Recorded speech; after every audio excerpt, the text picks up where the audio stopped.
Mama za kungi betengo we kumoyi ingumada takana. Okyo sokinu kibanga se Manuele ngando mushisamye. Manuele.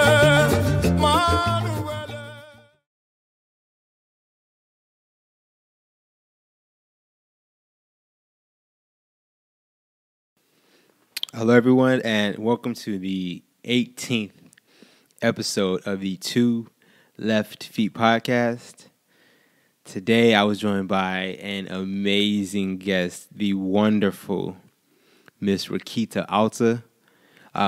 This was an amazing episode because she's a wonderful person to talk to, very easygoing, very funny, very passionate about Kizomba, Semba. So yeah, she's a Semba, Kizomba instructor. I had taken a class with her in Houston back in 2018, and it was an absolute joy because what she taught was it wasn't very difficult, but it was something I had never seen before, and it was utilizing the basics, which is very, very impressive because at that time, I was like, wow, that's just that's using the basics, but it's in such a manner that was unfamiliar to me, and it shows me that that even in the basics you can stand out. You don't have to know something advanced to truly, have your own style, stand out. And that was a Kizomba class that it was amazing. So, a year later to have her on the show is awesome. If you're interested in the culture, the history of Kizomba Semba, if you want to hear her story, in this episode we speak about what it was like for her to leave Angola as a child and go to Portugal, as a refugee. I really want to thank her because this is probably one of my new favorite episodes, man. I had a wonderful time just talking to her, hearing her story. This was I'm glad I did this. I'm truly happy I did this. It was it was great. I want to give her all the praise, all the thanks, for everything she's doing. Thank you so much, Riquita. I had a blast talking to you. Seriously, I know people are going to like this episode. I'm very excited to share this with you all. This was a great episode. I know you're going to find value in this one, so please leave a like and subscribe because this was a great episode. Seriously, great episode. Yeah, leave a like and subscribe, man. This is Get To It, episode 18 with the wonderful Ms. Riquita Alta, who is a Kizomba and Semba instructor. That is correct? Yes, it is. You were born in Angola. That's correct. And raised in Portugal, right? Yes. And you started dancing when you were 13 years old, right? Yes. Oh, well, we always danced. Since Okay. We were kids, you started dancing Kizomba at 13. The Kizomba itself, what we called it, Passada, I guess. Right. Yeah. Around 13, yeah. But we were always dancing in, like they call them the backyard parties, festas quintal. That's how you'd say it in Portuguese. Okay. We always danced with family members and stuff. But what we consider Kizomba Passada, maybe around the age of 13. Okay, I definitely want to talk to you about Passada, but I want to get this out. You currently live in London, correct? Yeah, that's right. Hey, and how are you doing today? Yeah, very well. It's a great day, actually. Yeah. Okay, awesome. Are you teaching today? Have you already taught? Tonight, yeah. I'm teaching tonight. Okay, all right. I want to talk to you about Passada. You already brought it up. Can you tell me more about Passada? Because I know it means walking. Passada, right? Means walking or steps. Right. Yeah.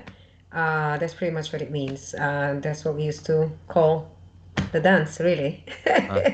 Anything that had steps, couple dance, it was Passada, really. So Kizomba, the name, came later. But even though we used to always say, yeah, we're going to do some Kizombada, or Kizomba.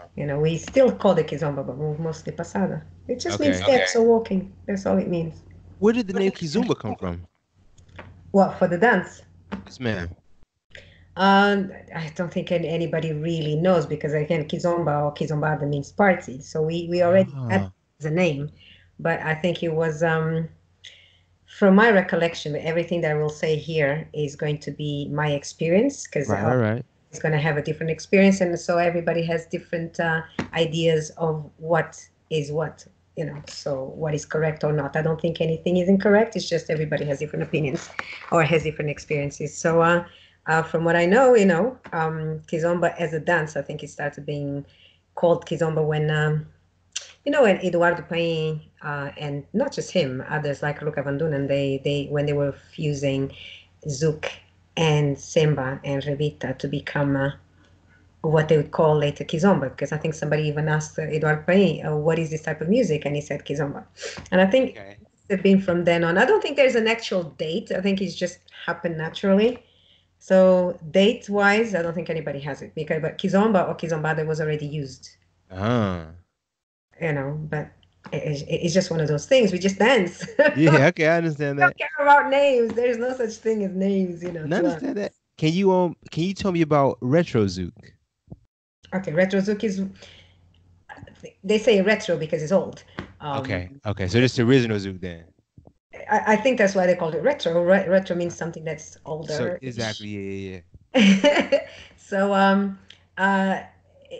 when I say that when I started dancing, what we call Kizomba now, was when I was 13. Is pretty much when for many years, especially in Portugal. I'm talking from the point of view of living in Portugal, of the diaspora, not so much in Angola, because I left Angola very young.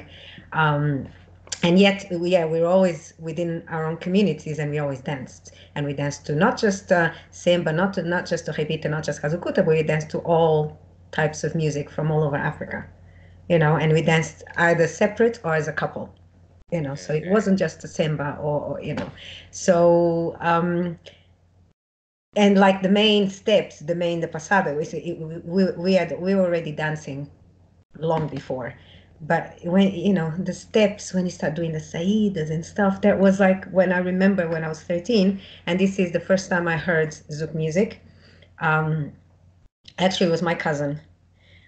He, that in Angola, in those days, because of the war, a lot of people sent their children before they turned 18 to live in Portugal with family. So they would have to go to the military service, and therefore. Okay. Right. Yes, they would send their kids if they had family in Portugal, and me in my family were refugees as well from the independence in 1975. So my cousin came and he brought this vinyl of Kassab. This was 1984. My gosh, it was a long time ago. And he introduced Kassab to everybody in the neighborhood. To this day, people still call it Kassab. People from my neighborhood call him Kassab, my cousin. Okay. Because Kassab was they called them the fathers of Zouk. Okay, I was just listening to them today. Actually, I was unaware of them. Yeah, you were unaware of Kassab? I'll be honest with you, I did not know about them. Oh my God, because you know what? 2 years ago, on my actual birthday, they came to London, and all these years I've always wanted to see Kassab, and finally I had my birthday present was ticket to go watch Kassab. That's awesome. That's amazing. They still sound the same, even though they're so much older now. They're like ancient, and they still sound the same. I know. I think your favorite song was Zouk La Se Sao Medic Com Noni. Something like that. I think Zouk is the medicine we need. That's from okay. I've definitely Medicament, that's a medicine. I don't speak French. I used to, but I forgot. But I still understand a little bit. And that was that first song that I've ever heard, the first Zouk song that I've ever heard. From what I know, again, Zouk was a mix of compa and cadence, I think, and even calypso, from what I heard. So it's a mix of all those, but it started off with compa. Compa, I think, is from Haiti or Dominica, I think. From what I heard, is Haiti, but this is obviously secondhand. People are telling me this. Right. But Zouk, we danced Zouk music. Obviously, Kassab were the first, and then there were so many other artists that came, and I think Asaf went on a tour in Africa. Not sure if it was 1983 or 1984, but that's how they became so well known, Oh. and how the Angolans really took to their music. And then we started dancing to their music as Okay. Okay. African music to our own, but to Zouk, because Zouk has such a particular beat and it's so catchy. Yeah. Really, really catchy. So for many years, um, at least a decade, if I'm not mistaken, we in the clubs in Portugal, even in Angola, because even though I left Angola in 1975, I went back there in 1986 when I was 15, and people were still dancing very much to Zouk music. Okay. Most of the clubs in Lisbon um, were playing 99% of the music was Zouk, was what we call Retro Zouk now. Okay. Um, so yes, Kizomba as a music genre was very much influenced by the Zouk music, by the Zouk beat. So much so that we still have that Zouk beat. Yeah, definitely. I'm curious. Could you tell me about I want to hear about some artists because these two artists I actually very much like. Can you tell me about Bonga and Elias Diaz Kimwezu? Elias Dias Quimoeso. I think they're both. I don't know much about Dias Quimoeso, even though he was quite famous. I mean, in again, we don't know names. I'm not great with names. I'm Okay. great with the music. I love the music, but Bonga, everybody knows Bonga. Oh, I love Bonga. Oh my Yeah, gosh. he is again the father of Semba. They call him the father of Semba. Oh, I didn't know They also that. say Carlos Buriti is the father of Semba. I just went to Carlos Buriti concert a few weeks ago. You have to know Carlos Buriti is amazing. He's the one that sings Tia Joaquina. Okay. He's absolutely amazing. And the guy had just been, he was recovering from an operation or something, and he still came and performed amazingly well. That's In awesome. his voice, like we were listening to the record, we're listening to the CD. His voice was just that amazing. So I actually took a lot of videos of it, and he's also considered the father of Simba. And so is Bonga. Again, I grew up dancing to Bonga music. Oh my goodness. You know, there's lots, and he still sings Semba. He's still very much that very African sound, which I love so much. I love Bonga. Yeah, Yeah, Bonga is amazing. And we danced so many. I grew up dancing to his music. yeah. So, Okay. I'm um, curious. Oh, I said, what about this new generation? What about people like C4 Pedro? How, Quatro Pedro. yeah, I like C4 King Chaco. That's my man. I know you met him. You met him, correct? Yeah, I met him. Yeah, I was actually meant to dance with him on stage, but yeah, everything got delayed, so I didn't Okay. have the opportunity. I mean, I have danced with Yuri da Cunha on stage, but with C. Quatro Pedro, to be honest, I like his original music, which is not Kizomba. What is What it? is it? It's his own style of music. Ah, It's not Kizomba. I wouldn't call it an African sound either. It's just very unique to him. Um, I prefer his voice. I think his voice is much better when he sings yeah. Okay. um, that type of music that he sang before. But I still do like the Kizomba. I like his music. I mean, his voice is very unique. Yeah, I like him. I like him as well. Um, I do love him, but I still, like I said, I prefer his music before Kizomba, Okay. which is not Kizomba at all. But I still like him. He's a great performer, he's a great singer. Okay. Yeah, it's like, but nobody performs. I mean, and this is my personal preference on stage, like Yuri da Cunha. Oh my, Okay. the man is just a god. That's awesome. I've seen three of his concerts, twice in Portugal, once in London, and he has so much energy on stage. And every time he sings, he always brings friends. Well, the times that I've seen him, he's brought C. Quatro Pedro, he's brought Paulo Flores. Again, Paulo Flores is a major influence in Kizomba and Semba, because Paulo Flores was one of the originals also that was doing mixing Zouk and Semba to make Kizomba. So he was like one of those up there. I mean, I met him years and years ago, like in his heyday back in the day when he was so famous. But he's still very famous now. But now he sings Semba. Okay. At the time he was singing Kizomba. Okay.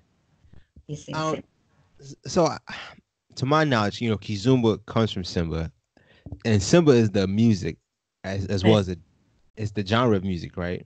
Semba is a genre of music. Yeah, yeah, I mean, and it's Kizomba also the dance. Zouk as well, Zouk, and Oh, okay. like Kizomba music. That's what I'm saying. Kizomba Okay, music. I'm thinking. Okay, I'll talk about the dance, but I understand. Yeah, I know that there's a lot of people that are going to disagree with me, but even Paulo Flores in one of his interviews, he said that yes, it is, and so does Eduardo Paine said the same thing. Kizomba is a mix, as a genre of music, is a mix of Zouk and Okay, Semba and Kazukuta and Rebita, all like Angolan sounds. Um, so it is a mix. I understand. Kizomba music, yeah, I definitely. And I I was know. there, so I remember when the whole thing happened, So I'm Okay, like, okay. okay. That's why when they asked Eduardo Paine what type of music is this, he said Kizomba. He named it Kizomba. Okay. So again, I may be wrong, but this is from what I remember. Even he has said this, but No, I let's understand. like I said, it's my own experiences of the Kizomba world, of the Kizomba, of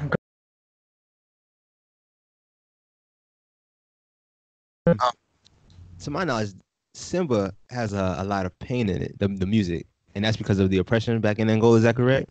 Yeah. So a lot of people were, some of the singers, oftentimes they used music, as an outlet to go against the government, to talk about the government. They may have been using code words, so, but some of them actually were arrested. Some Right. musicians have been arrested because of their lyrics. They, went against the government because at the time the government was Portuguese, wasn't it? Angola was a Portuguese colony. So, and yes, they were very much oppressed. Okay. I definitely understand that. It's all Um, politics as well. that's what it is. Yeah, I'm not great with politics. Like I said, I left Angola when I in 1974, 5. I was only 4 years old.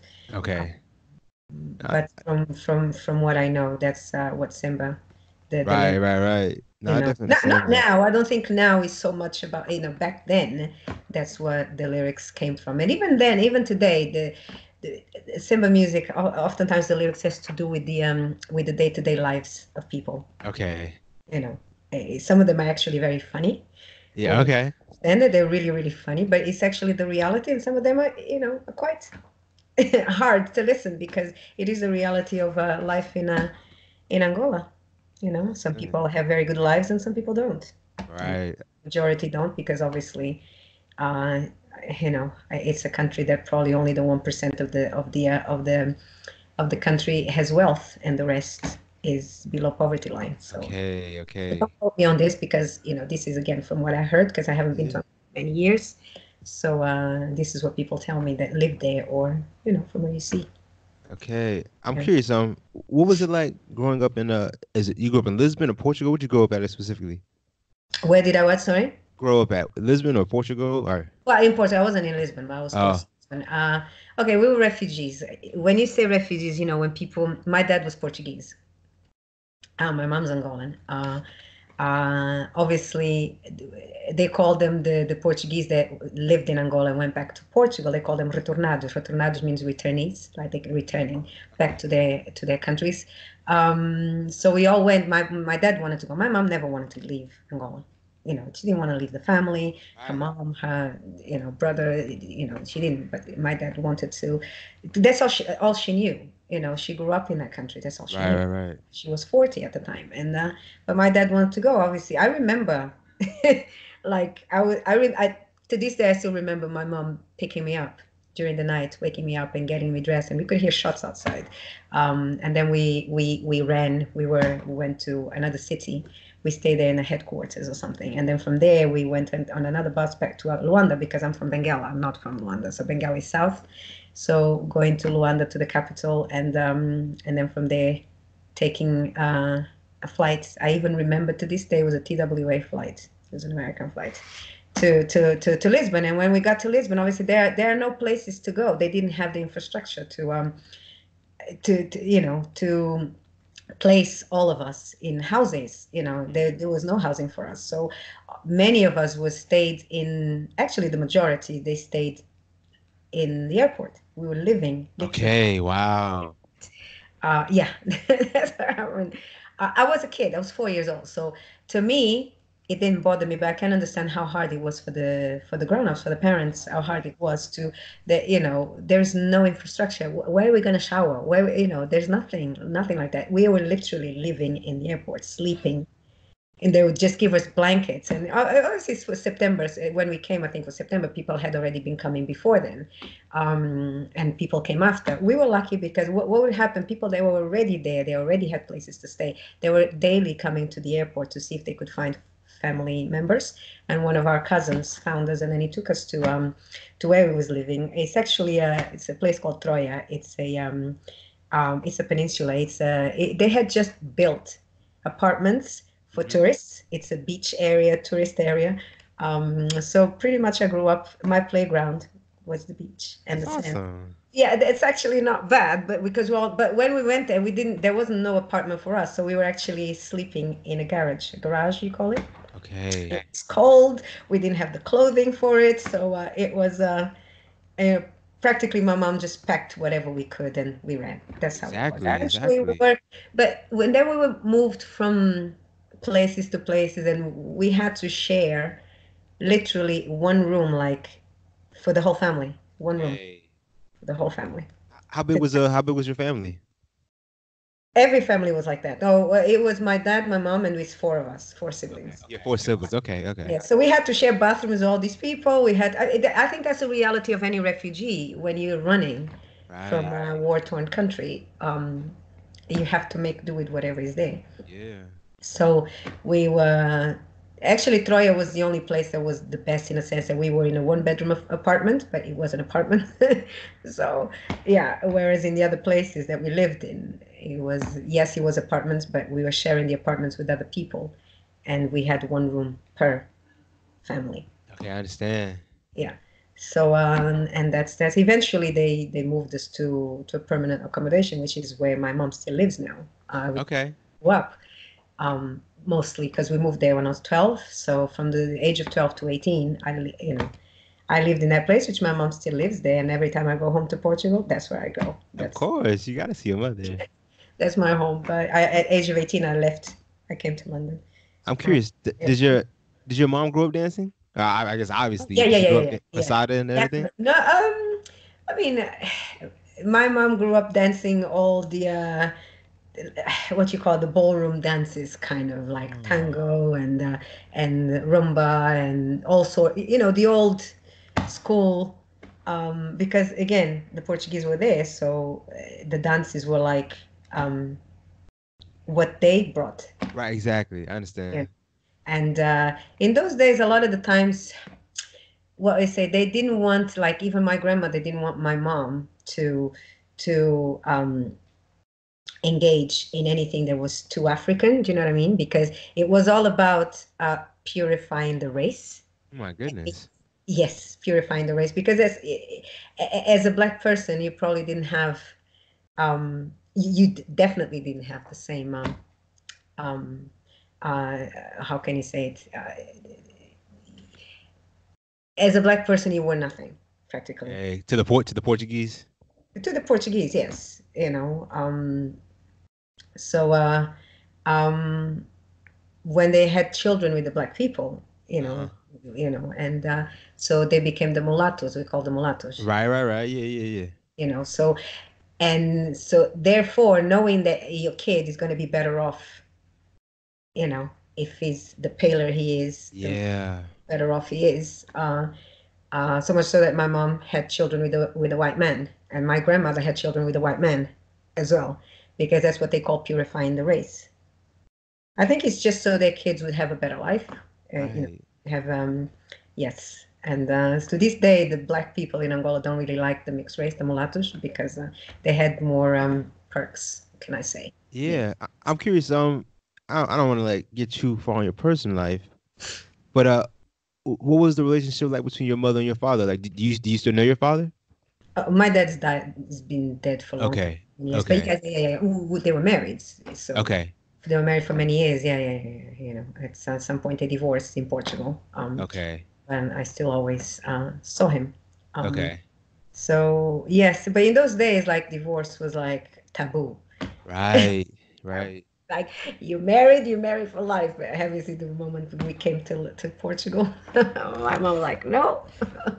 So yeah, so I pretty much grew up in a one-parent family. Okay. My mom ruled us with an iron fist. I believe it. African mothers. Yeah. Uh, so yeah, we're very, very respectful of her. Were you are you the oldest child? Where you at in the Yeah, order? I'm the youngest. Oh, the youngest. Okay, you were the baby. So you probably got all the love then, right? Or what? Not really, because not really, not by a long shot. No, being the youngest, I guess maybe from yeah, I don't know. Well, I think we're all treated the same, literally. Okay. Okay. Okay. I probably was the one that had the less. Okay, you know how it's not just obviously African families, but they don't spare the rod, do they? Right. We got whooped. We got Yeah. slapped a lot. Okay. So I probably did less than my siblings, maybe because being the youngest, but I still did get um, beaten many times. But that's just normal, it is the way that they raise the children. So I say you learn you from learn their from their mistakes, right? mistakes, right? Once you think. I didn't do that to my son, but hey, maybe that's probably why he doesn't respect me as much as I respected my mom. Okay. But Okay. I hey, understand. that's another. That's not. Yeah, I'm never mind. curious. What was it like growing up in Portugal? Okay, like I said, we were refugees. As a child, we were free to roam. We didn't live in cities. We were living in countryside. Uh-huh. So we had like miles and miles of pine trees and eucalyptus trees, and we would just Okay. play outside until midnight, 1 o'clock in the morning. Nobody cared. You just play. It's like all you could hear sometimes your mother calling your name, and then you had to run home. But it was very freeing. Everybody was in the same situation. We were all refugees. We were all in the same boat. So we made a lot of friends. A lot, so much so to this day, my best friend is. I met her when I landed in Lisbon. Okay. When I went to this place in Troia, I met her and we became best friends. That's To awesome. this day, she lives in London as well. And well, she came before I did. And we're still best friends. So you made a lot of friends back then. I still have friends from back growing up in Portugal. I don't think it was as great for the parents because, again, you were being moved here and there and everywhere. Okay. Yeah. Yeah. But for us kids, it was a great adventure. I had the best childhood. Yes, I had beatings like every kid did.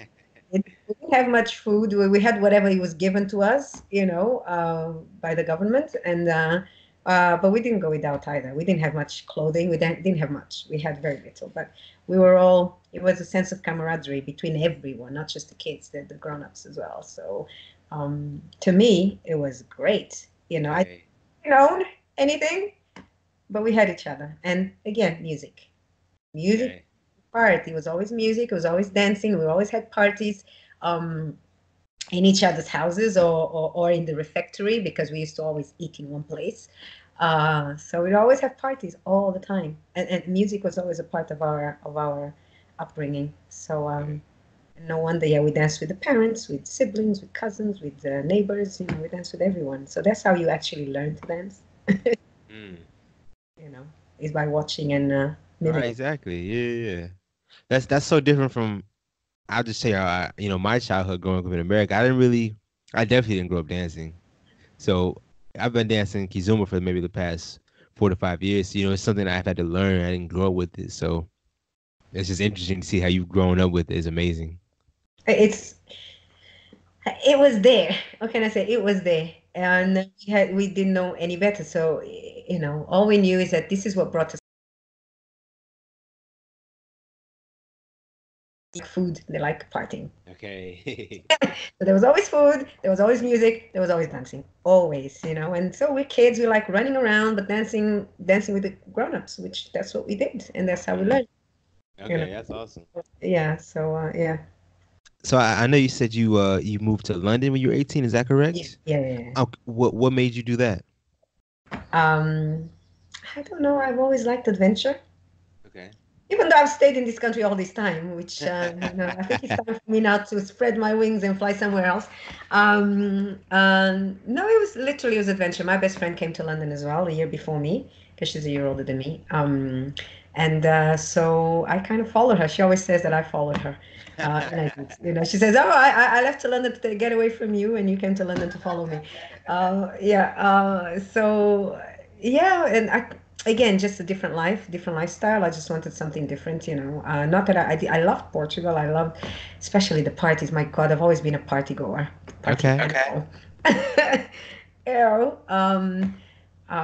But yeah, I decided to come to. It was just one of those things, different life.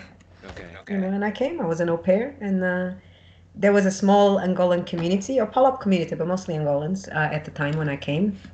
A lot of the ladies were au pairs as well. So. But there were guys, and then there was again, the parties, house parties. They never stopped. You come to London, you find house parties. So that was 1989 when I first came to London, and we met the community was so small. I mean, there's loads of Palops and Angolans in this country, loads in this city, but at the time there were very few of us. So eventually there was this gentleman, a friend of mine as well, called Alex Gurgel, and he opened the first Kizomba club in London. I can't even remember the date. I know it was either 91 or 92. I'm not certain. It could be 91, I think. It was matinees on Sunday. It was center of London. It was called a club called 79 Club. And it was the first Kizomba club. The Sunday amazing. I won a couple of competitions, Kizomba competitions. That's awesome. That's wonderful. Yeah. It was so much fun again because it wasn't that many of us. It was still a big group, but considering there's thousands, millions even at the time, there was maybe a couple of hundred, maybe if that. Okay. So we all got together. So again, we always had parties in each other's houses, and then there was that club, the first club, and then another one opened in the year where I was living, and then it had a different name, but they used to call it 78 because it was slightly smaller than 79. weird names, but it was really good. Again, we all knew each other. It was sometimes a smaller community is better in a sense that you know each other, but Right, yeah. Everybody then dances with everyone. There's no cliques. There's no, there's no, yeah, I'm better than you. There's no jealousy. There's no competitions. Everybody gets together and has a good time, and that's what we did. We all had a great time. That's awesome. It was. I grew up. I am so lucky and I'm so fortunate that yes, even though we went through all these hardships, I'm not the type of person that likes to paint a gloomy, a bleak picture. Yes, it was a bleak picture. Yes, we all went through so much hardship, but I try to look on the positive side, and the positive side to me is we were all family. Okay. We're all rather than try to paint and tell a sob story, which I know, some people do tell the sob story, which I understand why. So people do understand we went through a lot of hardships. Please do not disrespect our culture, because this means a lot to us, and I understand that. But I also try to see things from, a more positive outlook, which is It's a family dance. It's a community. It's all about community. It's all about respecting each other. And yes, I do agree that people should respect. This is a dance. Yes, it's a dance. It's out there in the world, but it's still part of us. It's a culture. It's part of our culture. It's not just a dance. Right. Our culture. So yes, by all means dance, but do respect. No, don't just say, yeah, it's just a dance. It's not just a dance. Maybe it's just a dance to you, but it's not just a dance to us. So don't disrespect it. That's the only thing we ask of. I'm curious, when you're teaching, is teaching the culture a major part of teaching the dance? Sorry? When you're teaching a class, is teaching the culture of Kizomba and Semba, is that a big portion of teaching the dance? If I'm doing workshops, yes, I do the first part, the first half, I will teach the culture. But when it's something that I teach every week, because where I teach here, we teach in clubs. It's not like in America, which is studios. It's different. We teach in actual clubs. Oh, wow. So we have an hour of teaching, and then we dance afterwards. Okay. It's actually a club. It's not. Yeah, I get you. Yeah. So that's how it usually happens here. So when I do workshops and we do them in studios, and that's a different story, then you do like a few hours of the dance, and then yes, you do explain the history. You always try to explain a little bit of the history anytime I teach anyway. It's very important to do that. But it depends also what level you're teaching. If I'm teaching beginners, I will explain but if I'm teaching people that are at a higher level, they should already know these things. But even Yeah. I still will reiterate a few of the points. And so far, I've had I hope I have no complaints. Okay, that's awesome. I hope, and at least nobody complained to my face. I'm I'm curious. Could you tell me about Kwenda Lima? Yeah, Kwenda Lima was my first dance partner in London. We were the first Kizomba teachers in the UK. Oh wow. Yes. So like I said, there were clubs, and then more clubs came about of Kizomba.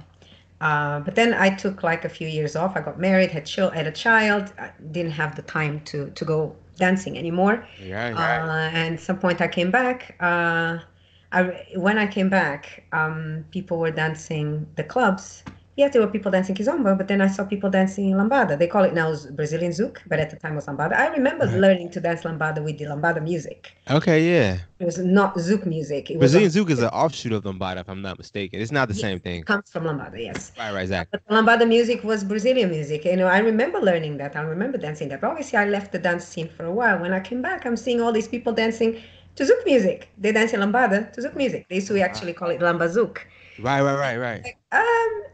This is weird because, again, Zouk already has a dance, right? Zouk music, there's Zouk dancing, which is from the French Caribbean, right?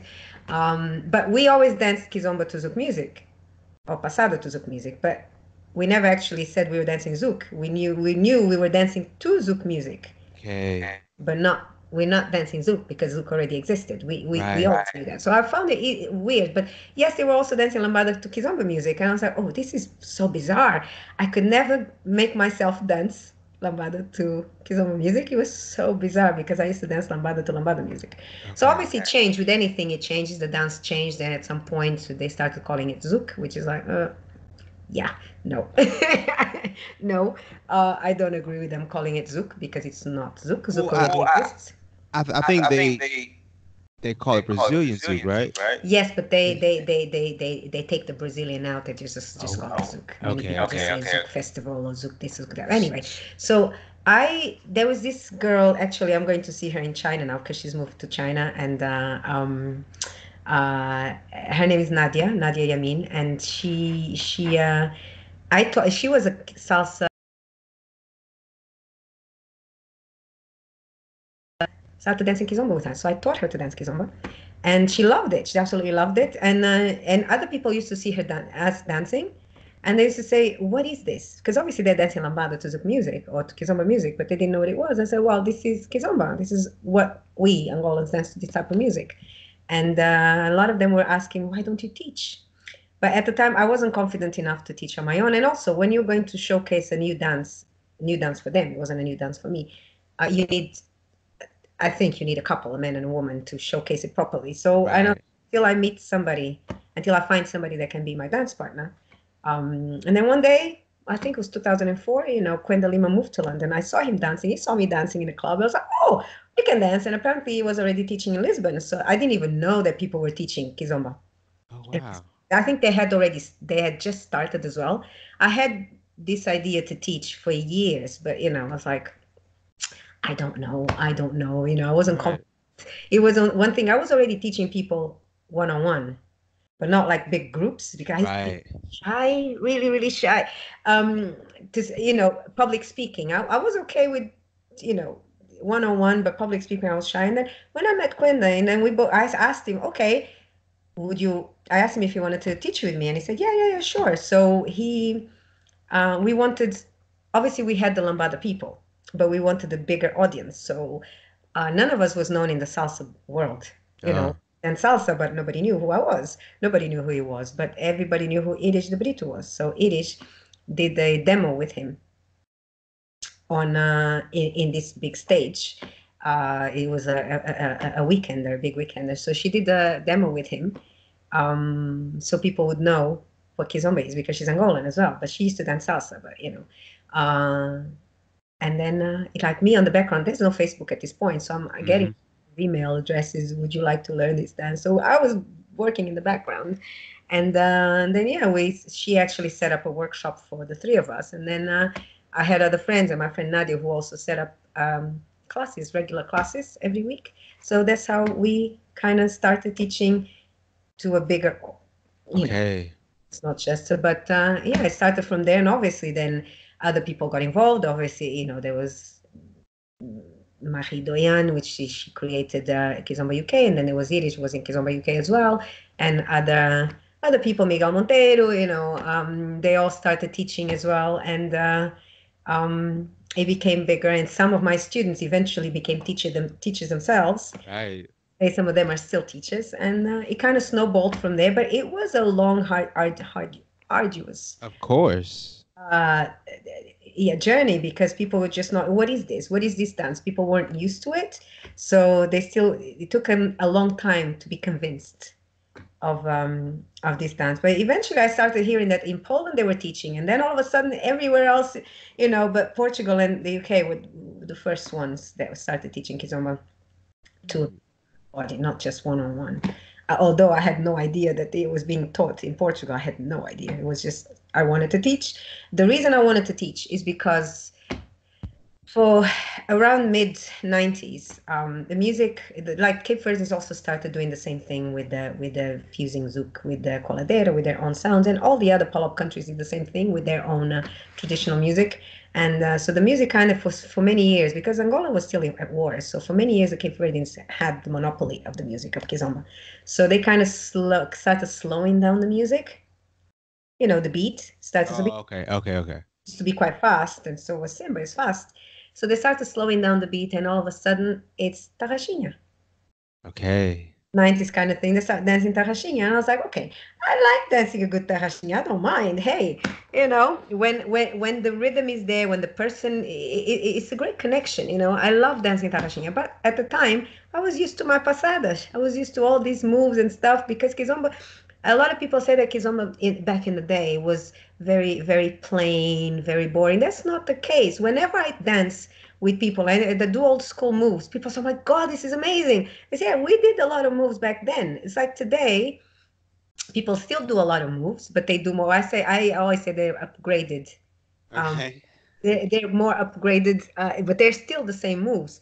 The only difference, and I still prefer dancing the old way, it's because nowadays, especially with Semba, you see the men doing all this footwork. Yeah. So when you see a couple dancing, you look at the guy.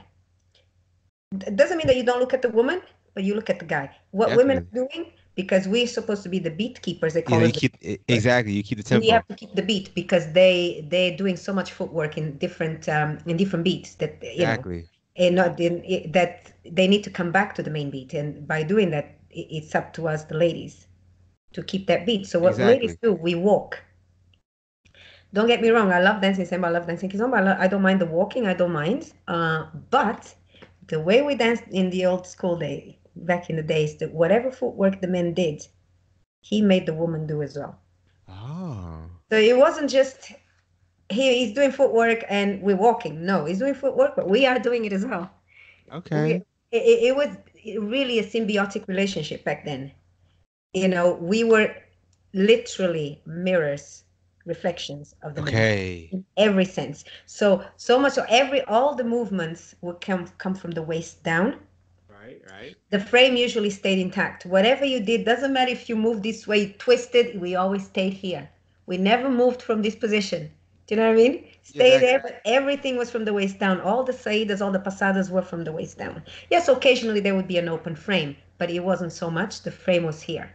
Yeah. But the movements were down there. So, but everything that the men did, so did the women. So we were like two peas in a pod. It's like, that's what we call dancing as one. It's two people, but you look like one. When you see Semba and Kizomba being danced now, it doesn't look like one. It definitely looks like two people. It does, you're right. That's why I still prefer to dance the old way, the old school way. Whenever I find somebody that dances that way, oh my God.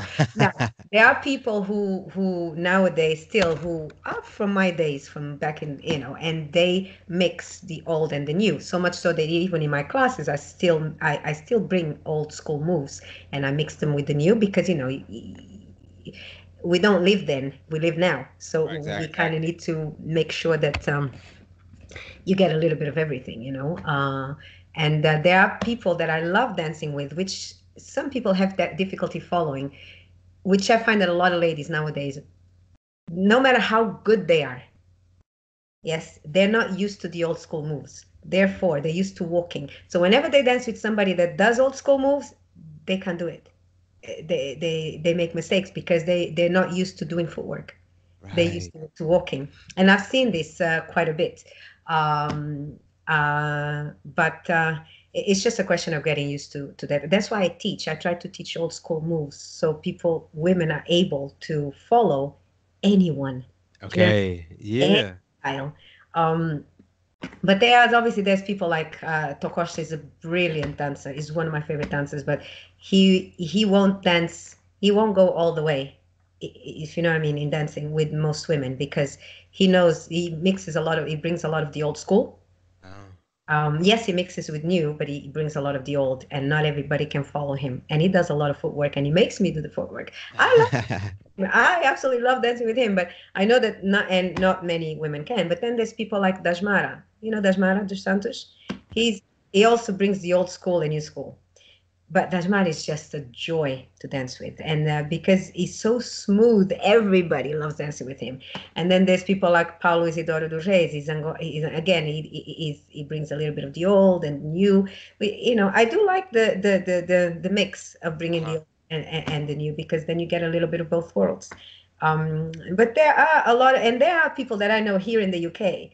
I mean, they're not known because they're not teachers, they're not promoters, but they just dance, and they're just amazing dancers. They're very old school dancers, but I get the pleasure to dance with these people. Not many people do, so Right. I'm very, very lucky. Yeah, you are. I would love to take a class with you. Oh my goodness. Yes, and when I was in Houston last year, I did do a You couple of you old school did. moves. You did, definitely. Yes, ma'am. I enjoyed it heavily. Oh, this is cool. Hmm.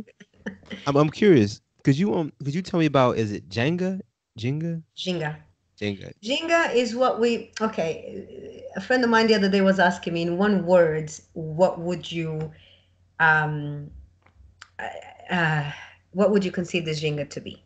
Give me one word for Jinga. And obviously I said it in Portuguese because he asked me in Portuguese.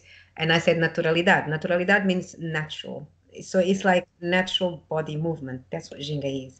Everybody has a body movement, their own natural body movement. It's when you walk, you have your Jinga. Yeah. Have that movement when you walk where the hips go up and down, and and some women have a little bit more than others, but that's what Jinga is a natural body movement. It's grace, it's gracefulness in you. Okay. Okay. Is that how ladies can style while dancing? Yes, because again, it's a lot of it is walking. So when and if if you're already a graceful person when you walk, it's easier. But it literally is walking in a nice, you know, manner. Okay, fair enough.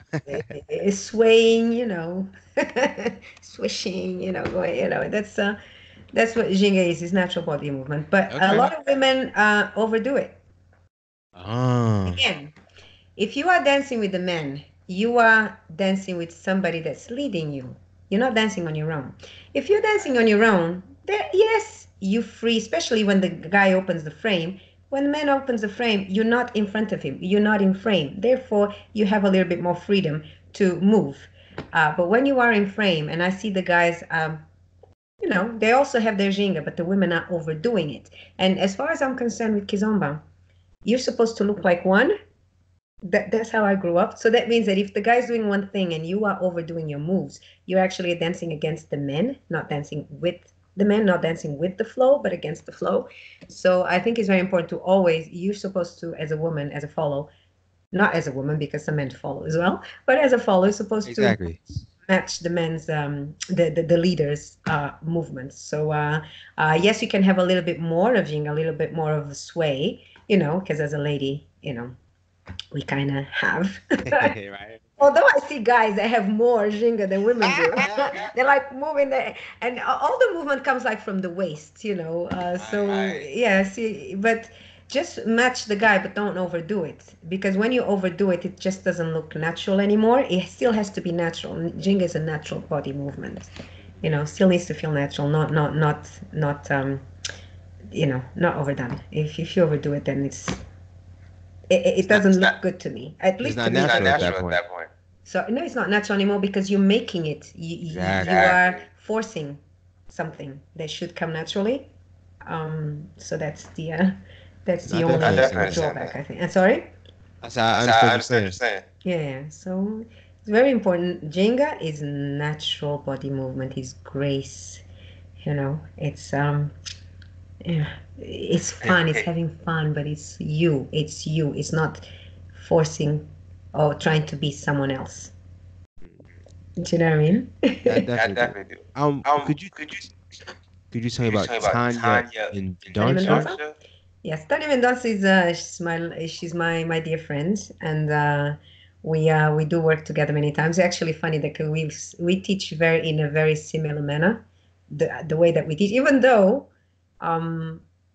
occasionally we do teach together, but we found that we teach very similarly when we do teach together. So, that's how I say things as well. That's how I do things as well. Because again, she's Angolan like me. She also moved. There was a first wave of refugees, and I was in the first wave, which was and she came on the second wave, which was already in the 80s. Even though I came in 1975, she already came in the 80s. So she was a little older. So her experience, she has more of an Angolan experience than me. Mm-hmm. Yes, like I said, I did go to Angola in 1986, where we were still in the height of the war. So much so that there was curfews. If we went to a party, we had to stay in the party until 6 a.m. Wow. Because if they found people outside, they would some could be shot, or they would just pick kids off the street and take them to the army. That's crazy. To the war, yeah. So you had to stay indoors, and obviously, I don't know if it's because of this, but staying until 6 a.m. until the curfew was lifted, it's so natural now for our parties to go until so late. Party all night. So yeah, there were curfews. So yes, we had to. If we went to a party, we had to stay. So we partied all night. Now Tanya is she's part of that. She came later, so her experience is the same as mine, but a little bit more geared towards the Angolan side of things, because she was there whilst the war was going on, whereas I left when the war had started. I experienced myself as a refugee, right? Which was pretty bad as well. It wasn't great. She experienced the war herself. Shortages. We had food shortages as well, because we're refugees. We didn't have that much, but so did they. But they didn't have. So she experienced all that. She's a brilliant teacher, amazing teacher. Yes, she's great. She's very graceful. Her movement. She teaches a lot about that Jinga. She teaches women how to do that natural body movement, how to bring it out. Yeah, I mean, her class is absolutely amazing. I've helped her in classes, or I've witnessed her classes. And, she's very well spoken. That's awesome. Yeah, I'm like, blah, blah, blah, blah. She's like very nice and sweet, and I can't be like that. I'd love to be like that, but I can't. But yeah, she's been teaching for quite a long time as well. She's like me. She can do the men's steps as well as the women's steps, yes, it's a privilege to go to one of her classes, really. Yeah. I want to have her on the show. She teaches a lot of she teaches a lot of the culture, a lot of the history behind the much more than I do, even though I know the same things as she does. But she makes it her point to always have cultural classes. That's awesome. And it's and she likes to have the women all, because a lot of women don't support each other, so she tries to make a point of having these classes for women in which we all support each other, and it's like we're all sisters. Okay. And but she's an amazing person. That's awesome. Uh, How As a professional, she's real. She's a real professional. That's awesome. I want to have her on the show, so if you could put a word in for me, I would appreciate it. Yeah. I mean, of course, I'm sure she'll be fine. Hey, that's wonderful. She's That's living in wonderful. Portugal now. She was living here in the UK for a long time, for many years. Okay. She's moved to Portugal, but yeah, I can get you in touch with her. She's Please. really great, And Yeah. she's gonna be being in America for a few. She's gonna go to Talk Festival, I think. No. Oh, maybe she will. I'm not sure. I know she's gonna be in the one that Oscar does. Oh my God, I keep forgetting the name. Oscar BA, the one that he does. I do not. And I know she's gonna be in Steel City as well. No, she's gonna be in a few in a few months. Yeah. So probably you can hear up when she's there as well. You can even one of her classes. Hey. I'm curious. How do you know Miss Lucia Nugeta? Lucia is my girl. I met her actually.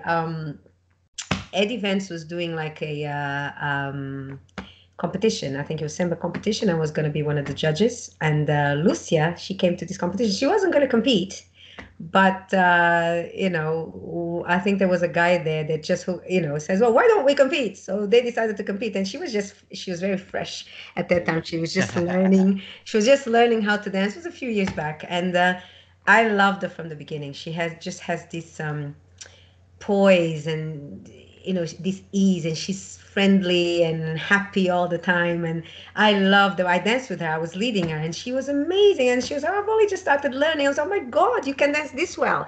So she entered the competition. I actually thought she did amazing, but again, she was against all these people that had been doing it for long. To me, she would have been high up there, but I wasn't the only judge.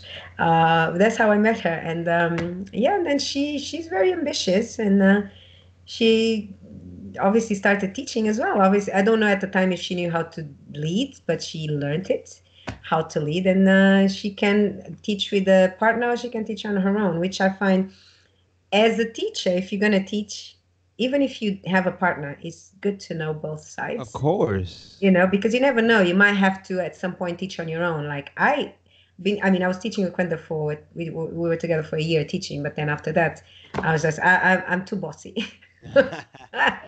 I'm too bossy. I want to teach on my own. So it's just because I have my own way, and but Lucia, I know, to me, I know that she says that like I'm one of her role models, but she's one of my role models as well, because she went out there and she conquered the world practically, and she doesn't always teach with Eddie. She teaches by herself many times, and she's very much sought after, everywhere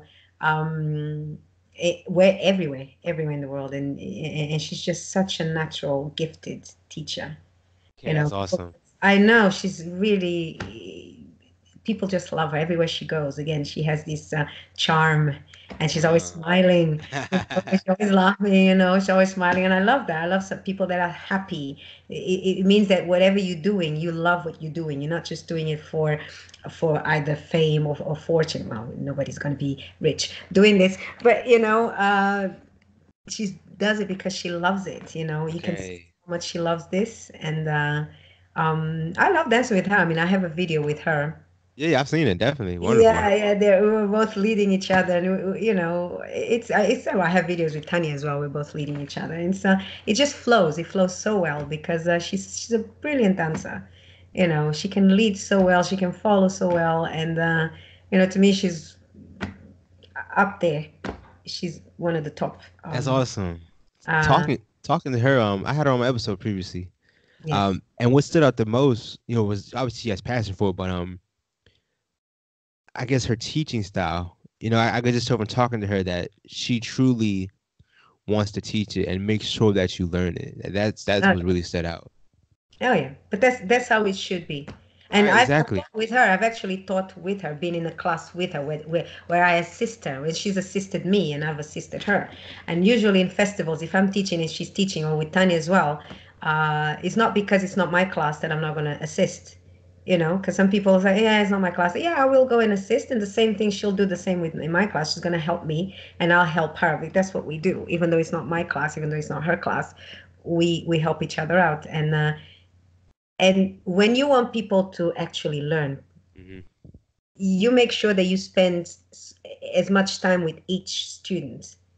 When you're teaching, I do the same thing. When I dance with everyone, I make sure I don't just dance with that one person or whoever assisting me, as you saw when I teach. And I think she does that too. And so does Tanya. When we teach, we dance with everyone. Yeah, you rotated in circles, exactly. Everyone, and I'm rotating in there with them. And with each person that I dance, I will give advice. Okay, do this, do that, and that to improve, because it's important when students praise you. And not just that, when you're dancing and somebody comes, oh my God, he's such a good dancer. Who did you learn from? Oh, I learned from Riquita. Oh, I learned from Tanya. Oh, I learned from Lucia. Or, and it's not just because everywhere is such a male dominated as well. And it's like you invite men, but you don't invite women. You invite men with their partners, but very, very seldom a woman teacher that teaches on her own is going to be invited. And if she's invited, it's to do lady styling. Okay. Do you know what I mean? And I was like, you know what? I can do just as well as any guy. I've been teaching longer than most people have. Yeah. And so when it's it's so great when you're invited to teach. Here in the UK, they have no issues with the woman teaching on her own. Here in the UK, have no issues whatsoever, but I know in America as well, because I've taught in America many times, and they never had an issue with me teaching by myself. I can do the male steps just as well as any man. Of course. So oftentimes the ladies come to me and say, oh my God, dancing with you is like, because again, I insert the old school moves, dancing with you is like better than dancing with most guys. And I'm not trying to pat myself on the back or something, but it's the reality. I've been dancing longer than probably many of you guys have been alive. I started teaching when I was 18. Obviously, I taught my best friend, and that's how I learned to lead. And that was years and years ago. So obviously, it's a lot of experience. So don't overlook a lady. That's why I say to people, don't overlook a woman teacher because she doesn't have a partner. Because she's teaching on her own. Because we can give just as good and probably many times better. I'm not saying better than everyone because I don't think anybody's better than anyone. We're all different. Yeah, but we can do just as well. You know what? Better. Seriously. Say it how it is. Like I'm not going to be politically correct here. Say it how it is. Say it how it is. I mean, come on. And then some people say, but as a woman, you don't have the same jinga as the man. You don't have this. You have too much of a lady's jinga. I said, no, I don't. I know how to switch from being a follower to being a leader. I know how to switch just like that. Not every woman can. Having said that, I've seen a lot of women leading, and they're leading like girls. If you're gonna lead, you have to lead like a guy. You have to lead like a leader. You know what I mean? So, but I see women leading like girls, and that's kind of okay. You shouldn't be teaching if you're going to be teaching the men to lead that way. You know what I mean? But on the other hand, people that know what they're doing, like me, and I'm going to say me because yes, there's no lie here. And Lucia and Tanya and Josie and there's so many other women that are just like Ada, and there's so many other women that are really, really good leaders, and they can out-lead anyone, and they can out-teach anyone, so don't overlook us ladies because we're ladies, that's this 2019. I think an important part of dancing is knowing both how to lead and follow, because it only makes you a better overall dancer, correct? Yes, I actually at some point last year I was doing this with my friend Rashida. Rashida is a brilliant teacher. She's from I think Jamaican Dominica, I think, and she's amazing. She was taught by To Costa, and she's an amazing dancer, amazing leader, and amazing teacher. She's really, really good. But she's not recognized, she's not known all over the world, like many. She's not, but yet homegrown talent. There's so much homegrown talent. Okay. Know about. And, this is somebody that's, again, a brilliant, brilliant teacher. And I was doing with her, we were doing these workshops, which we call them, if you can lead, you can follow. If you can follow, you can lead, which we were teaching men to follow and ladies to lead. Because it does make you a better dancer. Yes, of course. When you know what the other side is doing. So you know what to expect from the other side. And that's what we were doing. And actually, we were very popular. I need to go back to that. Maybe I need to, people keep on asking me, when are you going to do another workshop? We did quite a few workshops on that. And it's very interesting because, yes, there were more women that wanted to lead than men that wanted to follow. But a lot of men were interested in learning how to follow too. Very important to learn both. Oh my goodness, so important. Yeah, you literally become a better dancer. Yeah, I mean, I'm just saying, me personally, I would love to take that class because my overall goal is I want to have great dances. So I would love to take that class. That sounds like an amazing class. Yeah, I know. I mean, I do it. I've done it in Cancun for the teacher training, where I was teaching the men to lead, to follow, and the women, because again, teacher training, if you learn, especially if you want to be a teacher, Of course, you definitely have to learn yes. sides of the coin. You can't just how are you going to explain it? Some people say, but I have a partner, so I will teach the lady and you will teach the man. And I said, yeah, but you still need to know how to do both, because you never know. You might end up having to teach on your own one day. It's important to know, because even when you're explaining to a lady, you might have to explain, okay, the guy does this, so this is how you react to that. And I find it really important, and even for anyone that goes on the dance floor, knowing how to do both, especially with Kizomba, because of the connection that we have. It's like trying to teach something and only knowing half of it. You need to know all of it. Yeah, definitely need to know all of it. So I do that from time to time. I do these workshops, and people love it. They just absolutely love it, because like they understand. Oh, and it's like light bulb moments. Yeah. Now I understand why this happened, why he leads me this way, why or why she follows that way, or they get it, and they do become better dancers. The people that I dance with that are amazing dancers are usually the ones that can do both sides, as women or men or women, doesn't matter. For instance, I love dancing with Rico. Rico Suave, Ricardo. I do not. He's amazing. He's amazing. He's Eddie Vent's cousin. Love dancing with him. He can follow. He can follow very well. So yeah. They call suave means soft, smooth. That's what smooth, exactly. Yeah. He's so smooth. He's such an amazing dancer. Unbelievable. I actually danced with him in the Yuri da Cunha's concerts, because I was dancing with him and then I danced a little bit with Yuri da Cunha. He's brilliant dancer. Great. Again, the way that we teach is very similar. I find that I think Palops tend to teach quite similarly. I'm not saying because I haven't seen all of the Palops teaching, but the ones that I know that I've seen teach are very, very similar to the way that I teach. We're all very similar in the way that we teach, and we all very much focus on foundation. Okay. So, I know a lot of people, I've seen people teaching the beginner's class, and they're teaching Saidas, which not the first class. Your first class should be, yes, you can teach Saidas, but the first class, at least, should have the most important steps, which is the virgula, which is the strela, and the retrocesso, those things. And it's important for the people to learn the foundation before they start learning the technical steps, because the technical steps you can learn at any time, and they're actually easier to learn than the basic foundation. Oh my gosh, so much easier.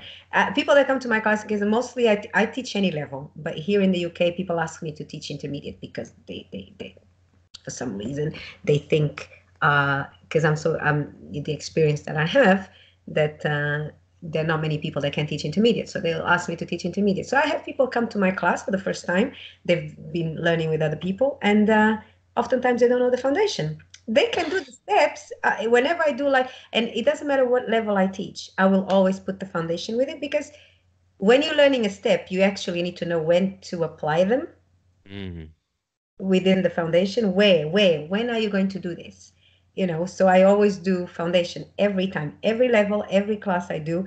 There's always half of it is foundation, the other half is tricks and whatnot. And oftentimes people get the tricks, they don't get the foundation. They don't even know what a strela is. How do you not know strela? Some people don't even know what a virgula is. It's, oh my gosh. So you're saying a Estrella, which is star, and Burglar, which is combo, right? Yes. Okay, right. Yeah, some people call strela box step. I actually call it box step, but some people call box step to something else. Okay. So for everybody to be on the same plane. Okay, I understand. Yeah. So and then retrocess is when you change direction practically. Right. Yeah, but there's other, and even within the foundation, there's so many things that you can play with the foundation. Do you know what I mean? You can still play with it. Yes. And breaks and stops and within the foundation, there's so many things you can do. I've been talking to a lot of people, so salsa instructors, Kizomba instructors, Brazilian Zouk instructors, and one of the questions I asked them is, what does it take for someone to go from an intermediate level to an advanced level? And what they tell me every time is to go back to the basics. Of course. Of course. Always go back to the basics. And that's the reason why, even if I'm doing an advanced or intermediate level, I always do foundation. I need to make sure that the people know what they're doing. There's no point in, because it's repetition. Repetition is what makes you have muscle memory. Right.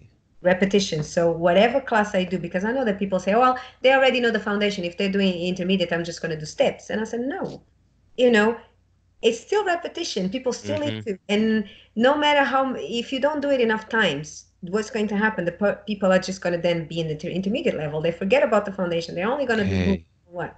And then the dance is not enjoyable. So I'd rather people know foundation properly and then insert the moves within the foundation. And that's what makes the dance flow. I want to ask you this question. For myself and maybe many other people who aren't fortunate enough to have a teacher like you, is our only option to go to festivals, congresses? Actually, I don't think in festivals you learn that much, because especially if it's big festivals. If it's smaller festivals, it's more of a community feel. So it's less people, we have more time to spend with each of you. When it's like massive festivals, like the teachers don't have the time to go to everyone. Therefore, how much are you actually going to learn? It's best if you can still go to festivals, but if you really want to learn, either go to smaller festivals, or if you go to a larger festival, get private lessons with also do your homework, because not every instructor that's famous is a great instructor. So true. I'm not famous by any stretch of the imagination. Yes, a lot of people know me here. A lot of people know me in America. They'll know me in a few other countries. But again, being a woman is a handicap, a woman on her own. Yet I can teach. Yes. I have a lot of experience. And I see a lot of people that are really, really famous. And then they are known. I mean, they pull in the crowd. Like you have that name, everybody's going to come for that person. But then their teaching skills are mediocre. Right. Not everyone can teach. Yeah, not everyone can teach. You can be a very good dancer, but it doesn't mean you can't teach. But I say one thing: if you are going to, a good teacher has to know how to dance. But you don't have to be a good teacher if you are a good dancer. Right. Okay, that makes sense. Yeah. Doesn't mean that you are a good teacher. Yeah, that makes sense. You have to be a good dancer. That makes sense. You have to know. But being a good teacher doesn't make you a good dancer. Doesn't make you a good teacher. That makes all the sense in the world. Yeah. So and not that I've seen everybody teach. No, I haven't seen everybody teach, and I only make my judgments based on what I see. And sometimes the product, their students. And I see how they dance.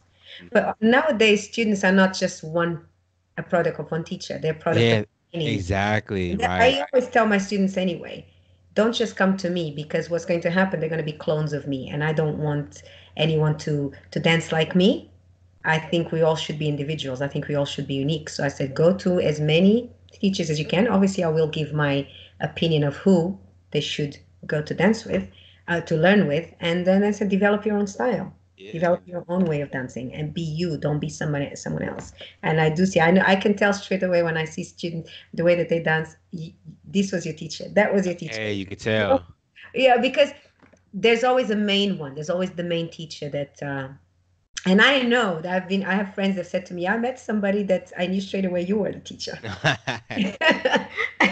Because, because they do what I do. But, having said that, I always hope that all my students are going to be amazing dancers, but not everybody learns at the same pace.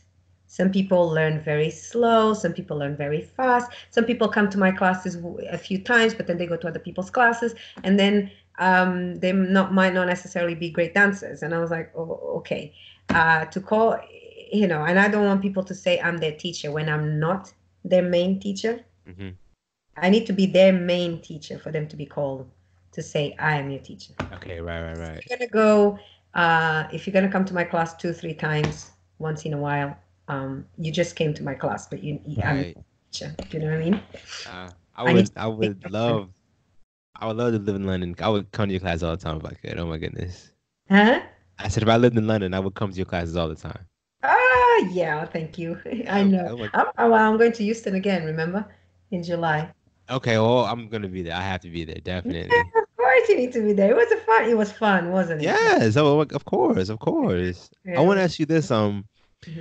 What are some lessons that you've learned from dance that you've been able to translate to your everyday life? Can you repeat again? Yeah, I got you. What are some things that you've learned from dancing that you're able to apply to your life? I'm not really sure. I haven't thought of that in that way. I don't know. Maybe be a little bit more graceful. Okay. My moves in the way that I talk to people, my interaction with people. Maybe be nicer to people. I don't know. Okay. Yeah.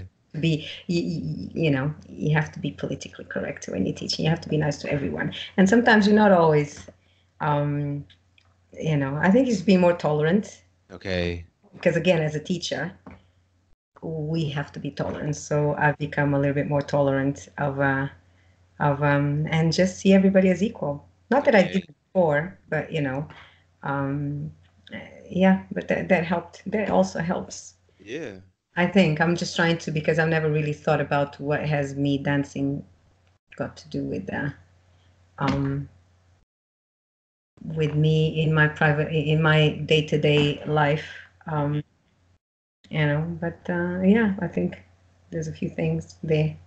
I enjoy being around people more. And on the other hand, sometimes I don't enjoy being around people so much because you see them so often that you're like, you want a break? Huh? Say you want a break from it. I definitely understand that. I mean, I'm a sociable person, so I do like to be around people. That's why I teach and I dance. I love to dance. That's when my best friend always says, my smile it's the most beautiful when I dance. Okay. That's organic. It's real. Yeah, it's real. It's when I dance is when I'm the happiest. Mm-hmm. So the dance floor is when I'm actually the happiest in my life. So oftentimes in the real, what I do, and I've always done since I was a kid, I put music in the living room and I start dancing. Okay. Dancing never left me. Dancing is my first love, and it's going to be my first love. It's going to be always going to be there, music and dancing. So I remember my mom used to always say, oh my God, you're going to wear out the carpet because dancing. Always putting music and always dancing. And I think that just makes me a happier person when I dance. So on and off the dance floor, And so, dancing definitely made me a nicer person. Awesome. Not that I wasn't nice to begin with. Although they do say you shouldn't really say that you are nice. Other people have to say that you are. Hey. I know that I am. Yeah. You don't have to be. You don't have to be politically correct right now. It's perfectly fine. I never am. No. I like to think that I know who I am. Okay. Self-awareness. I am very self-aware. Awesome. And I tend to be, a happy person. Mm-hmm. Even if a lot of people don't think so. I want to ask you this. For people who feel like they're stuck in a beginner's rut, what advice could you give them? You might have to change the teacher. You might have to do your homework, who you're going to learn with. Might have to have more private lessons, because sometimes private lessons are one-on-one, so they're easier. You learn quicker. Exactly, of course. Yeah, you will learn quicker. Invest in private lessons if you really want to learn to dance. Listen to music, listen to lots, and get music from the DJs or from the teachers. Listen to the music, learn to listen to that to the beat, learn to listen to the music. Listen all day, all the time, and then it gets to you. It gets in your head, and then at some point you're like, okay, now. It will eventually click.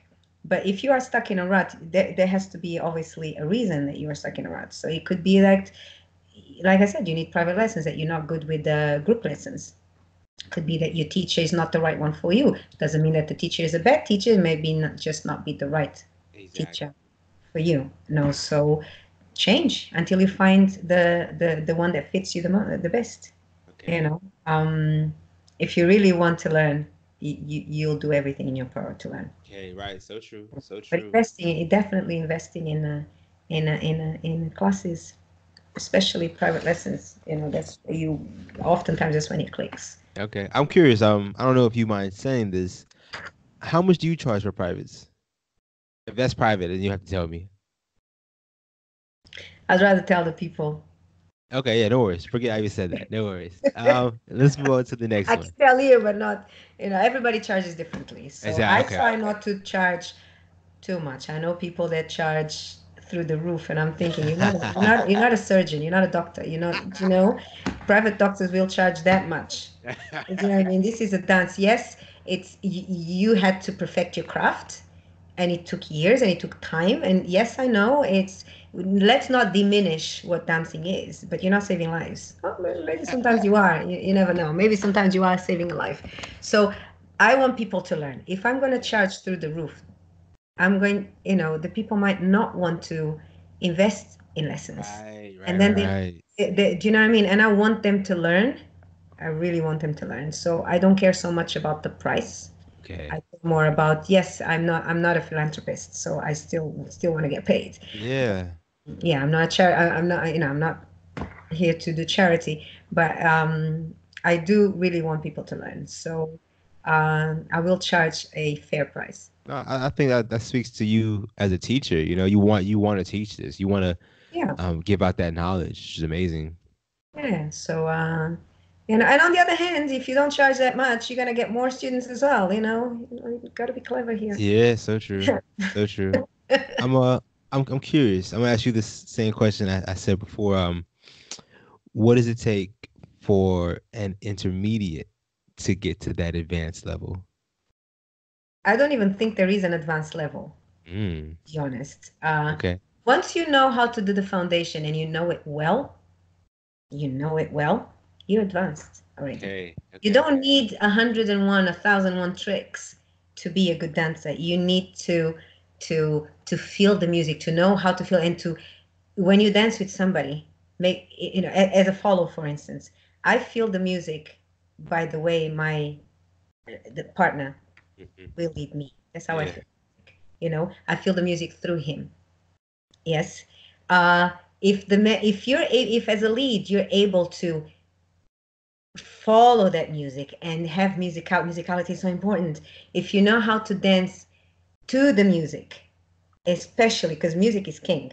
Right. The music dictates everything. The music dictates. If you know how to follow that music and you know all the nuances of the music, all the breaks, all the ups and downs, and you know when to stop and start, and and you can convey that to the lady, and the lady is like, this is as a leader. Obviously, as a follower is a different story. If the lady is smiling throughout the dance, you are an advanced dancer. Hey. Do you know what I mean? On the other hand, as well, if the man is like sweating, sweating. I have been told, you make me sweat. I've been told by many men. I said, but I'm not a heavy dancer. I'm really light. Yes, because then you challenge me. You make me want to do more things. So you challenge me and you make me sweat. So if a man is like, oh my God, because you know how Angolans are like. They start off small. Because they don't know you. They'll start off small. Like a leader, we'll start off small. And then it's going to give you a little bit more. And then if you can follow that, oh, they sometimes, like Tanya does this a lot. Sometimes they stop you, they push you away. Ah, Yeah. okay, I can give you more. Oh yeah, well, okay. And then they say all these things, they like to talk. Like to us, dancing, Kizomba, it's to socialize. So a lot of people just want to dance and they focus so much on the dance that they forget that we are socializing. I chat, I have conversations on the dance floor, without missing a beat.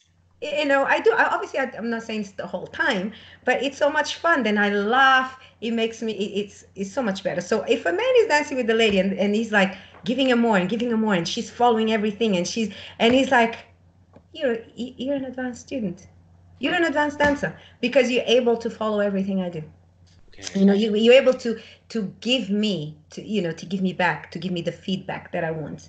You're able to make me see what I say, whenever I lead, for instance, a woman that can follow me, or follower, because I lead men as well, if they can follow me, everything that I do with ease, Of course. it inspires me to do more, and it inspires me to make up moves. I make up moves on the spot, and then I forget that I've done them. It inspires you. So if a woman inspires a man to do more, and and if he's happy, she's an advanced dancer. If a woman is smiling and it's just like, you can tell in her face that it's bliss, that it's heaven, you're an advanced dancer. The man is an advanced dancer. So this is how it is. It's not about levels, how much you learn. It's about how you dance to the music and how you make the other person feel, and the feedback between each other. You have to play with each other, and you have to give off and give and take. Yeah. It's, like I said, it's a symbiotic relationship. It's a conversation, definitely. It's a conversation. So if the conversation is like going smoothly, and you are an advanced dancer. It's not about levels. It's like, isn't that what Bruce Lee used to say? What belt are you? And he said, belts are to keep the trousers up. Okay, for sure. It's not about the level. It's about how you feel and how well you can feel within yourself. Okay, that makes a lot of sense. So I wanna to learn. Even me, and I've been doing this for years. I always learn. I love observing people, and I always learn with what they do. Okay. Don't be afraid to go back to beginner's level. Yeah, I think as a teacher, you should always be learning, right, for every student, correct? Grades, yeah, always have to upgrade. Yeah. Always have to upgrade. So and I have my style of teaching. I have my style of dancing. I haven't danced with anyone that didn't love dancing with me, both men and women.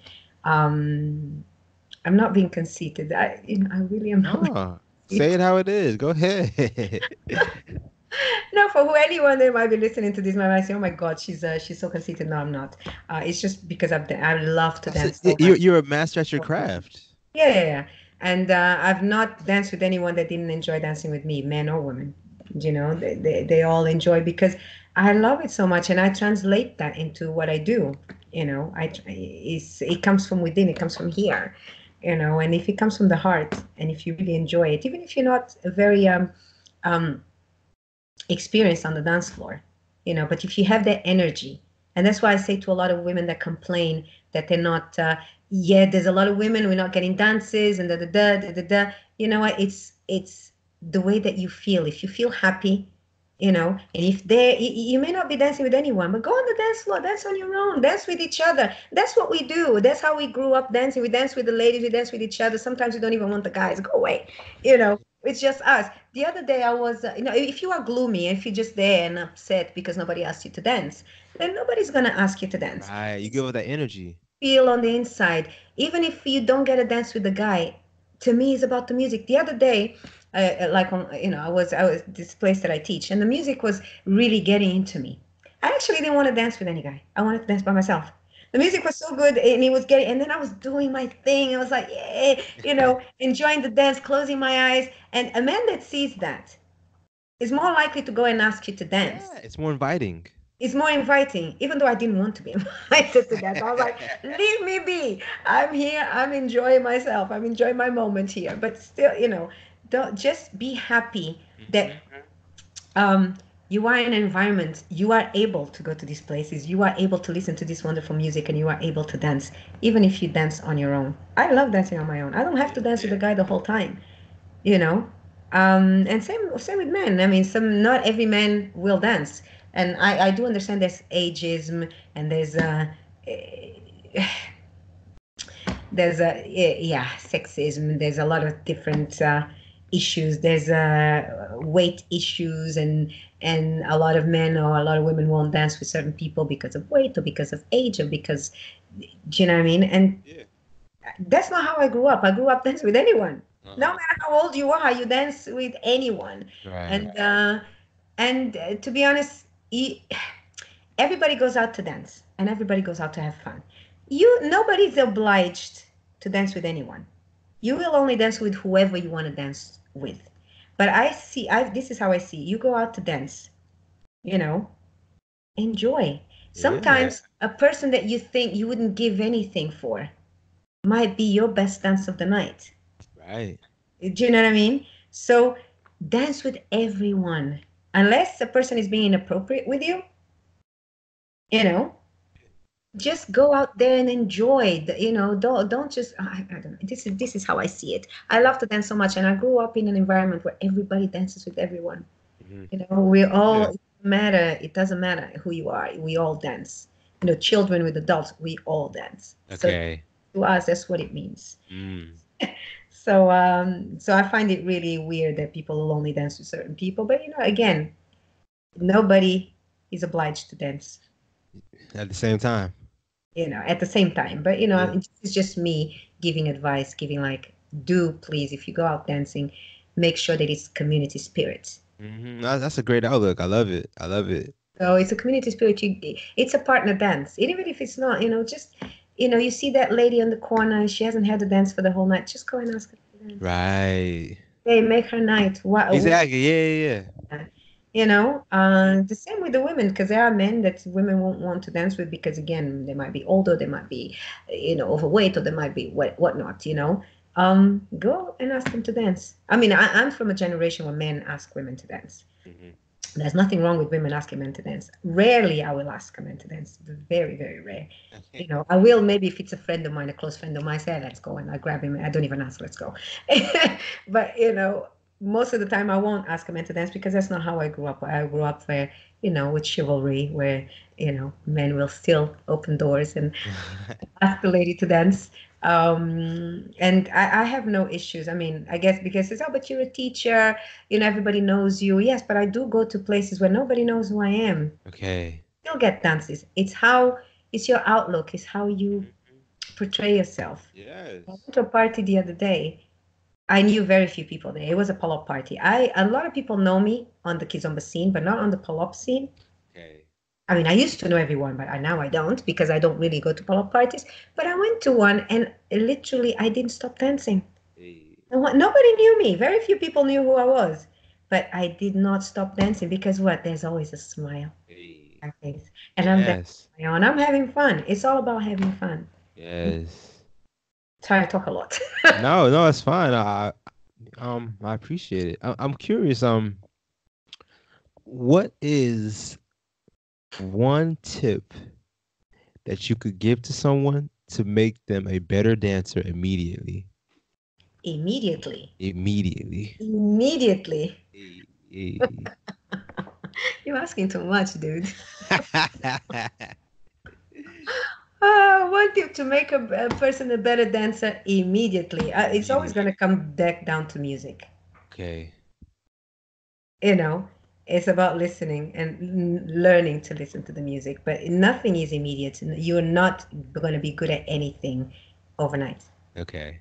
So you can't immediately be good at anything, but you can learn to listen to music and can learn to understand music, and that will make you maybe most likely learn quicker once you understand the music. I think that leads me to my next question then. What does the word musicality mean to you? Musicality, what it means to me, again, is what I've been talking all about. It's learning to listen, knowing the music, yes, and knowing how to feel the music and knowing how to apply your moves to the music, you know. So that's what musicality is really dancing to the music. Okay, Not right, right, dancing right. just for the sake of dancing. Because a lot of people will just do lots of steps and but they're not actually listening to the music. Yeah, They're just dancing like dancing by numbers. Like painting by numbers, so dancing by numbers. yeah, They're not actually listening. Now, a person that listens to the music and that dances to every beat, you don't just dance to, because there's obviously the main beat of the hmm music. Yeah, that boom, boom, boom, boom. You listen to that beat. We have that. But then you have the melody. You have like the secondary beats where you can dance on that as well. And then you can also stop, when the music has this, like sometimes a crescendo, and then you stop, and then you wait until the vocals drop, and then the vocals drop, and then you dance on the vocals. yeah, There's, but in order for that to happen, you have to listen to music constantly. Listen to music. right, That's how you become accustomed to the music. And even though you may not know a song, it may be a new song and you never heard it, but because you're so used to listening, you know when the beat's going to drop. You know straight away when it's going to drop. You know straight away right. when the vocals are going to drop, even though you may not have heard the music before, the song before. hmm It's all about the music, like I said, and any teacher worth his salt or her salt uh, will always say music. Music is Right. first and foremost. It's king, it's queen, it's God, it's goddess, is everything in between. Okay? It's music. I So understand that. just listen to as much music as you can. And don't just listen to Ghetto Zouk or Takashinya or whatnot. Listen to everything. Mm. Listen to Semba, listen to old music, old African music, everything listen to. And then you get a better appreciation. Not only will you appreciate music more, but it is going to be so influential in the way that you dance as well. Yeah, definitely. You know. Um, I wanna I wanna just thank you for taking time out your day, to talk to me. Anytime, hon. Yeah, you have so much, information and knowledge, and it's amazing. I really, really do appreciate it. Yeah, well, wait until you talk to Tanya. She has like Okay. all Okay. the cultural background. That's wonderful. That's Yeah, wonderful. I do prefer talking about the dance, though not so much. Even though I do talk about the cultural background, I prefer talking about the No, dance. that's wonderful. Um, I'm a, but yes, I'll say I want you to tell me what are some of your upcoming events. I know you're gonna be in China pretty soon, right? yeah, I was there last year as well. Oh, wow. Hong Kong. I was in Hong Kong last year teaching, and I'm gonna be in China, and obviously I'm gonna be in Houston. Like I said, I don't travel that much because with my work as well, because dancing and teaching is not my main job. This is like a lot of people do this as their main job. To me, it's always been a hobby. I love dancing. I love teaching, but it's not. Not many people can actually live off of Okay. teaching. I thought you were a full-time teacher. And I do this as a hobby because I love it so much. I think if I did it as a job, Uh-huh. it would lose the sparkle, Oh. and I still want Kizomba or any type of dance to be, I still want to be happy. I still want to have, Right, right, right. if I am going to do it as a job, when something becomes a chore, Yeah, you kind of it's loses the not as luster. enjoyable anymore, Mm-hmm. even though, so I don't want to do it as a job, but I do certainly do it as a hobby, and a very, very enjoyable hobby. So as I do have a job, so a day job, so I can't travel as much as I would like to, but occasionally whenever I can, I do go and teach abroad, but otherwise I still always prefer teaching here. Right. If you don't want me asking, can I ask what you do? I'm a nanny. Okay, okay. All right, sure enough. Are you teaching the little ones how to dance? No. Oh, You what? have a son as well, and he can't dance Kizomba, which is he's 22, almost 23, and he can't dance. He can Oh dance. my goodness. I know he never wanted. Kids these days they just want to do like street dancing, whatnot. He actually used to go to street dancing classes and did competitions and stuff, but he never really wanted to learn Kizomba, which is like, I am a teacher. I've Yeah. been teaching Kizomba for years, and my son can't dance Kizomba, which is I think like, I understand that. it breaks my heart. It really does.